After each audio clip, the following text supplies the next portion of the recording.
Hi, I'm Leonard Witt, and I'm here with Greg Berman. He's the Executive Director of the Center for Court Innovation in New York City.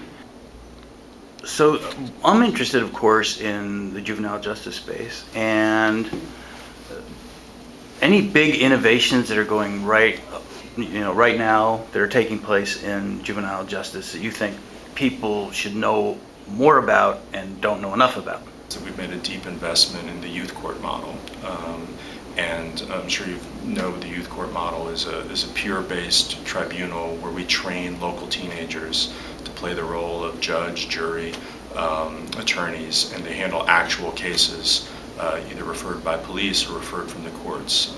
And we're doing that in 6 different neighborhoods in New York, and we're also looking now. How well does that work? Well, it's an interesting model.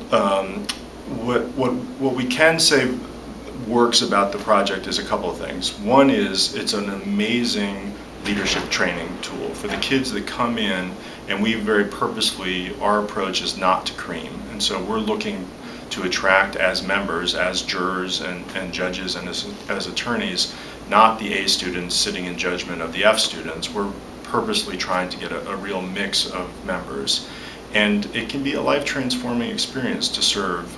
We ask each kid to go through a 30-hour training program. They have to pass a bar exam to serve, and that can be a remarkable experience. And similarly, for the kids that go through as respondents who come through the court because they've been found to jump a turnstile or assault another kid or get caught with marijuana or some other minor offense like that, it can also be a life-transforming experience, and we find a very high proportion of kids that have gone through as respondents then later come back to serve as judges and jurors. So I'm a kid, I commit, what kind of crime might be that pushes them in front of this court? Well, it depends. Again, we run 6 of these, and they're all a little bit different and have their own unique mix. But typically, a typical case is a fare beat, that's getting on the subway without paying. Shoplifting is another common one.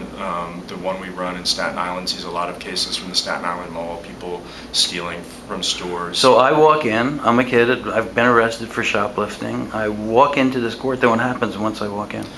Well, what's different from a normal court is a couple things, aside from the fact that all the roles are played by teenagers and it's completely teen-driven. To participate in the program, you have to admit responsibility for your action.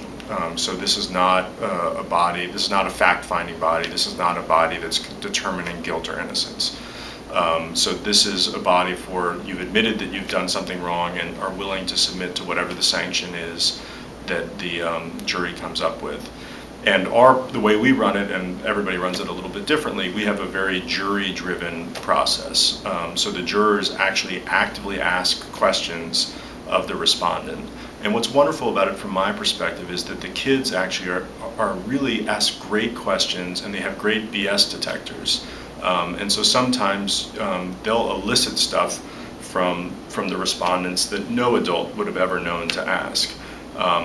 And then the jury goes back and they deliberate and they come out with a sanction that tends to emphasize restoration. And so that's letters of apology. If you've stolen from your local merchant, write that merchant a letter of apology. That's community restitution. Go out and perform community service.